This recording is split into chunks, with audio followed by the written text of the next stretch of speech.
Pernah nggak sih kalian mikir, musik yang kita dengar sekarang sebenarnya nggak muncul begitu aja.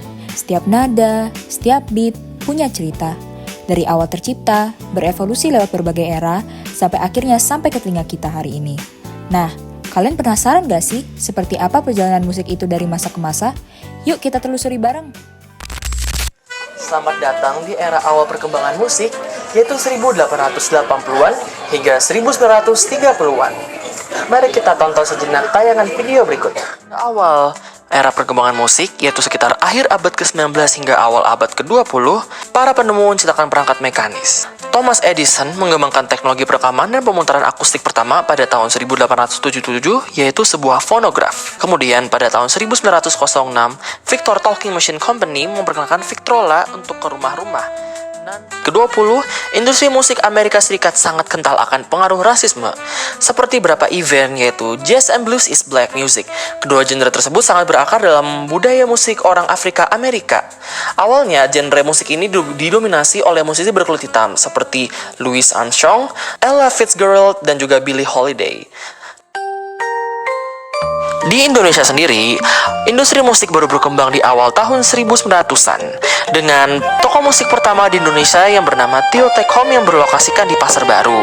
Dan di Tio Tek Home itu diperkenalkanlah berbagai perangkat seperti fonograf.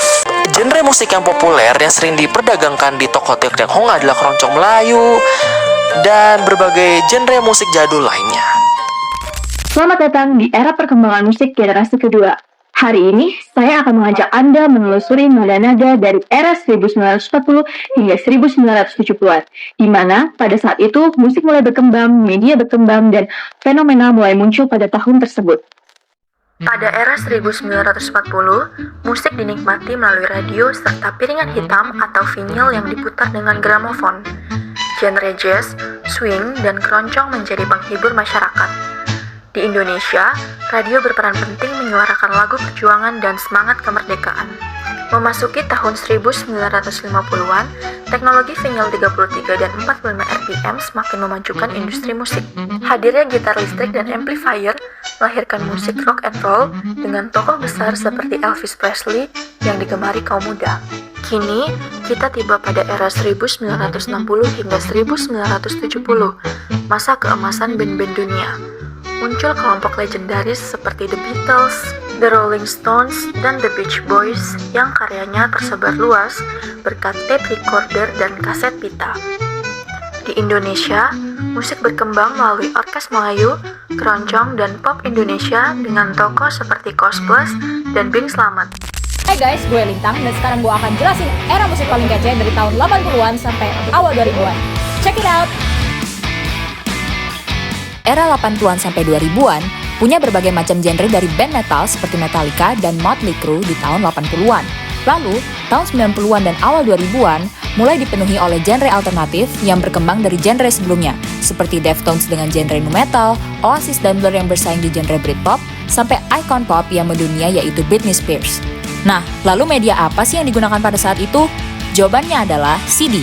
CD diciptakan oleh James Russell pada tahun 60-an yang terinspirasi dari vinyl. CD mulai populer di kalangan pecinta musik pada tahun 80-an awal.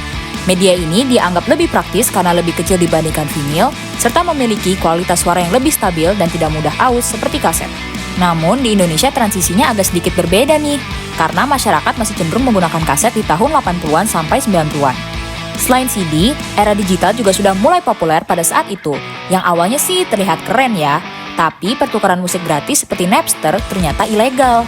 Dan ketika Metallica menuntut Napster, dunia sadar bahwa dunia digital punya sisi gelapnya sendiri. Hai, nama gue Helen. Kira-kira kalau di tahun 2000-an sampai sekarang, itu ada apa ya? Yuk sini gue jelasin. Di era 2000-an sampai sekarang, kita masih cukup akrab nih dengan tren maupun genre musik tahun 90-an. Genre pop tentu masih mendominasi dengan artisnya seperti Taylor Swift dan juga Ariana Grande. Tren musik tidak hanya sampai di situ saja. Fenomena dari Korean Wave membuat dunia gempar dengan K-pop. Genre musik yang mencakup beberapa elemen musik ini sendiri kini mulai digandrungi kaula muda. Kalau di Indonesia sendiri, sekarang lagi terkenal genre musik baru yaitu hipdut. Aliran yang menggabungkan genre hip-hop dan dangdut dipopulerkan oleh seorang penyanyi muda bernama Tensi dengan lagunya yang berjudul Garam dan Madu. Sekarang, yuk kita lihat apa aja media yang digunakan untuk mendengarkan musik pada era ini. Di tahun 2003, Apple merilis aplikasi yang dapat digunakan untuk membeli musik bernama iTunes Music Store. Musik yang sudah dibeli nantinya bisa didengarkan lewat iPod. Lalu pada tahun 2011 muncul lagi nih platform musik yang kini populer dengan nama Spotify. Spotify hadir sebagai platform musik baru yang jauh lebih efisien. Dengan cukup berlangganan, kita mampu mengakses banyak musik tanpa harus membeli satu persatu. Seiring dengan perkembangan teknologi, muncullah berbagai platform baru yang mengubah cara orang menikmati musik. Salah satunya adalah TikTok yang kini jadi media efektif untuk memperkenalkan dan mempromosikan karya musik secara lebih luas dan cepat. Nah, gimana guys? Kalian jadi makin tahu kan bagaimana perkembangan musik serta medianya dari era 1800 sampai sekarang?